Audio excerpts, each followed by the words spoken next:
1953-yil Lubnonning Sayda shahrida musulmonlar payg'ambarimizning tug'ilgan kunlarini odatdagi bayramlardagidek osmonga o'q otish bilan nishonlar edi. Lekin o'qlardan biri mashhur nasroniy G'attos oilasining kichik qizi boshiga qaytib kelib tegdi. U yerdagi shifokorlar zudlik bilan uni Bayrutdagi Amerika universiteti shifoxonasiga ko'chirishdi. Lekin borgan sari ko'p qon ketar, shifokorlar nima qilarini bilishmas edi. Shunda nasroniy ayol: "Ey Muhammad, musulmonlarning payg'ambari, qanisan kel, ummating mening qizimni ne ahvolga solganini ko'r" deb baqirar edi. Shu payt shifokorlardan biri chiqib, u qizi bilan vidolashib olishi uchun ichkariga kirish kerakligini aytdi.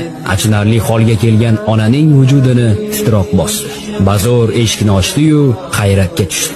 Qizi karavotda o'tirib, "Eshikni yoping, ona, chiqib ketmasin, yoping" derdi.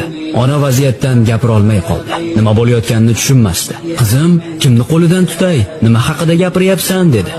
Qizning javobi esa onani va atrofdagilarni dahshatga soldi.